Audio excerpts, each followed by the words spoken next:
அன்பு நெஞ்சங்கள் அனைவருக்கும் வணக்கம். நம்ம இன்றைக்கி கருவாட்டு குழம்பு தான் வைக்க போகிறோம். அதோட கருப்பு காராமணி குழம்பு எப்படி வைக்கிறதுன்னு பார்க்கலாம். இந்த பீன்ஸில் 3 வகையான பீன்ஸ் இருக்குது. White beans, red beans, black beans. நம்ம உடம்புக்கு அதிகமான நன்மை தரக்கூடிய பீன்ஸ் எதுனா அது பிளாக் பீன்ஸ் தான். இதில் புரத சத்து, நார் சத்து அதிக அளவில் இருக்குது. அதே போல் vitamin A, vitamin C, vitamin B6, iron, phosphorus, calcium, magnesium, தாமிரம் இப்படின்னு அதிகப்படியான சத்துக்கள் இருக்குது.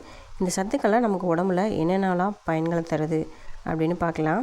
இந்த கருப்பு காராமணியில் பார்த்திங்கன்னா நார் சத்து, மெக்னீஷியம், பொட்டாசியம் இந்த சத்துக்கள் இருக்கனால பிபியை கண்ட்ரோல் பண்ணுது. அதாவது இதயம் சம்மந்தமான எந்த நோய்களையும் வரவிடாமல் தடுக்குது இந்த கருப்பு காராமணி.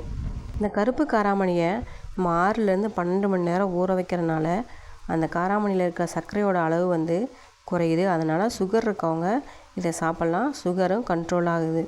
இந்த கருப்பு காராமணியை 6 முதல் 12 மணி நேரம் நல்லா ஊற வச்சு அதுக்கப்புறமா நீங்கள் குக்கரில் போட்டு 4-5 விசில் விட்டு வேக வச்சு குழம்பு வைக்கிறதுக்கு யூஸ் பண்ணிக்கலாம். வேக வச்ச கருப்பு காராமணியை மிக்சியில் போட்டு 1-2 பல்ஸ் விட்டு நீங்கள் குழந்தைங்களுக்கு அது ஸ்நாக்ஸாகவும் கொடுக்கலாம். குழந்தைங்களுக்கு கண், மூளை, தசை வளர்ச்சி, எலும்பு மண்டல வளர்ச்சி, உடல் நல்லா ஆரோக்கியமாக இருக்கும். இந்த மாதிரி சாப்பிடாத குழந்தைங்களுக்கு இந்த காராமணியை லட்டாவும் செஞ்சு கொடுக்கலாம். இந்த காராமணியில் அதிகப்படியான புரதம் இருக்கனால தசை வளர்ச்சி சீராக இருக்குது. கொலஸ்ட்ரால் கண்ட்ரோல் பண்ணுது. வெயிட் லாஸ் பண்ணணும்னு நினைக்கிறவங்க இந்த காராமணியை அடிக்கடி உணவில் சேர்த்துக்கலாம். நான் இந்த கருப்பு காராமணியை ஒரு 10 மணி நேரம் ஊற வச்சுருக்கேன். ஊற வச்சுட்டு ஒரு 2-3 டைம் நல்லா வாஷ் பண்ணி எடுத்துக்கோங்க. வாஷ் பண்ணி எடுத்ததை ஒரு குக்கரில் மாற்றிட்டு இந்த பிளாக் பீன்ஸு நல்லா மூழ்கிற அளவுக்கு தண்ணி ஊற்றிக்கோங்க. இதுலேயே தேவையான அளவு இந்த பருப்புக்கு மட்டும் கொஞ்சமாக உப்பு ஆட் பண்ணிக்கோங்க. ஒரு 4-5 விசில் விட்டு நல்லா வேக வைங்க. அப்போ தான் நல்லா வேகும். இப்போ நம்ம கருவாடு நல்லா ஒரு சுடுதண்ணியில் ஊற வைக்கிறதுக்கு ஒரு பாத்திரத்தில் தண்ணி வச்சு நல்லா கொதிச்சதுக்கப்புறமா அதில் நம்ம எடுத்து வச்சுக்க கொள்ளி கருவாடு தாங்க நான் எடுத்திருக்கேன். இது பாக்கெட்டாகவே வந்திருக்கு. க்ளீன் பண்ணி அப்படியே கொடுத்துருக்காங்க. அதனால் சுடுதண்ணியில் நல்லா ஊற வச்சு அலசிட்டு அதுக்கப்புறமா நான் யூஸ் பண்ணிக்கிறேன். இந்த பிளாக் பீன்ஸ்னு சொல்லக்கூடிய கருப்பு காராமணியை கிராமங்களில் பார்த்திங்கன்னா மொச்சக்கொட்டை அப்படின்னு சொல்லுவாங்க. இந்த காராமணியை நம்ம அடிக்கடி உணவில் சேர்த்துட்டு வரனால மூளை, நரம்பு மண்டல செயல்பாடு சீராக இருக்குது. அதனால் ஞாபக மறதி வராமல் நினைவாற்றலை அதிகமாக்குது. இப்போ இந்த பிளாக் பீன்ஸ் 4-5 விசில் விட்டு நல்லா வேக வச்சு எடுத்துக்கிட்டேன். நல்லா வெந்துடுச்சு. இதில் 1/4 கிலோ நான் எடுத்திருக்கேன். 1/4 கிலோ என் குழந்தைக்கு கொஞ்சம் எடுத்து வச்சுட்டு மீதி மட்டும் நான் குழம்பு கட் பண்ணிக்கிறேன்.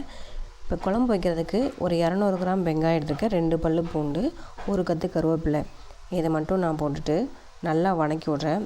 வெங்காயம் வதங்கினதும் நாட்டு தக்காளி நான் எடுத்திருக்கேன். நாட்டு தக்காளி பார்த்திங்கன்னா ஒரு 2-3 தக்காளி எடுத்துக்கோங்க. நம்ம இது புளி சேர்க்க போகிறனால தக்காளி கம்மியாக இருந்தாவே போதுமான அளவு தான். இந்த பிளாக் பீன்ஸில் ஆன்டி ஆக்சிடென்ட் சத்துக்கள் அதிகமாக இருக்கனால கண் ஆரோக்கியமாக இருக்குது. கண் சம்மந்தமான எந்த நோயும் வராது. அதே போல் விட்டமின் சி, அயர்ன், காப்பர் இருக்கனால நம்ம ரத்தத்தில் ரத்த சிவப்பணுக்களின் எண்ணிக்கை அதிகரிக்குது. இப்போ கன்சீவாக இருக்கவங்க, ஹெச்பி லெவல் ரொம்ப கம்மியாக இருக்குன்னு சொல்லுவாங்க இல்லைங்களா, அவங்கெல்லாம் இதை தாராளமாக சாப்பிட்லாம். வெங்காயம் ஓரளவுக்கு வதங்கினோடனே காஷ்மீரி சில்லி மிளகாய் நான் 2 எடுத்திருக்கேன். இது ஆப்ஷனல் தான். நீங்கள் சாதாரண மிளகாய் வேணால் எடுத்துக்கலாம். இப்போ இருக்க காலகட்டத்தில் பிறந்த குழந்தைக்கே கேன்சர் வருதுங்க. அந்த அபாய கட்டத்தில் தான் நம்ம இருக்கோம். எல்லாமே இந்த உணவு தாங்க காரணம். அதனால் கேன்சர் செல்களை அழிக்கக்கூடிய உணவுகள் என்னென்ன இருக்கோ அதெல்லாம் நீங்கள் குழந்தைங்களுக்கு கொடுக்கலாம். இப்போ இந்த பிளாக் பீன்ஸ்னு சொல்லக்கூடிய இந்த கருப்பு காராமணியில் செலினியம் அதிகமாக இருக்கனால புற்றுநோய் செல்களை தடுக்குது. இப்போ வெங்காயம், தக்காளியெல்லாம் ஓரளவுக்கு நல்லா வதங்கட்டும். வதங்கினதுக்கப்புறமா மஞ்சத்தூள் ஆட் பண்ணிக்கோங்க. இந்த மஞ்சத்தூளும் உப்பு ஆட் பண்ணும்போது இந்த வெங்காயம், தக்காளி இன்னும் நல்லா செவந்து வதங்கி வரும். அதோடய டேஸ்ட்டும் இன்க்ரீஸ் ஆகும். அதுக்கப்புறமா நீங்கள் மிளகாத்தூள் ஆட் பண்ணிவிட்டு நல்லா வதக்கி அந்த மிளகாத்தூள் வாசம் போகிற வரைக்கும் நல்லா வதக்கி விடுங்க. இது கூடவே ஒரு கைப்பிடி அளவு தேங்காய் துருவல் ஆட் பண்ணிவிட்டு நம்ம மசாலா எடுத்து அரைச்சி எடுத்துக்கலாம். 30 வயசுக்கு மேலே ஆகிட்டாவே கை வலிக்குது, கால் வலிக்குது அப்படின்னு சொல்கிறோம் இல்லைங்களா, இது எல்லாமே இந்த எலும்பு தேய்மானம் காரணமாக தான்.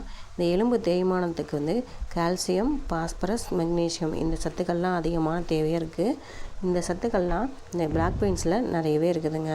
நீங்கள் வாரத்தில் 3 முறை இந்த பிளாக் பீன்ஸை சாப்பிட்டு வந்தீங்க அப்படின்னா உங்கள் ஃபேஸ் நல்லா ப்ரைட்டாக, சருமம் பொலிவாக இருக்கும். நோய் எதிர்ப்பு சக்தியும் அதிகமாகும். இந்த பிளாக் பீன்ஸை செரிமான பிரச்சனை இருக்கவங்க சாப்பிடாதீங்க. அதே மாதிரி கிட்னி ப்ராப்ளம் இருக்கவங்களும் சாப்பிட வேண்டாம். கேஸ் ஃபார்மேஷன் நடக்கும் அடிக்கடி அப்படின்னா அவங்களும் இதை அவாய்ட் பண்ணிக்கிறது நல்லது. கிராமங்களில் மொச்சக்கொட்டை குழம்பு அப்படின்னாவே ஃபேமஸ் தான். ஏன்னா மொச்சை சாப்பிட்டா கேஸ் ஃபார்மேஷன் அதிகமாக நடக்கும்னு சொல்லிட்டு கிராமங்களே சொல்லுவாங்க. இதில் நான் 2 டேபிள் ஸ்பூன் வந்து தேங்காய் எண்ணெய் ஆட் பண்ணிக்கிறேன். எண்ணெய் காஞ்சதும் கடுகு ஆட் பண்ணிக்கிறேன். இப்போ தாளிப்புக்கு 4 குண்டு மிளகா, கருவேப்பிலை ஆட் பண்ணிக்கிறேன். இப்போ 2 சின்ன சைஸில் உருளைக்கிழங்க கட் பண்ணிவிட்டு கழுவிட்டு அதுக்கப்புறமா நான் ஆட் பண்ணிக்கிறேன். ஆட் பண்ணிட்டு நல்லா கிண்டி விடுங்க.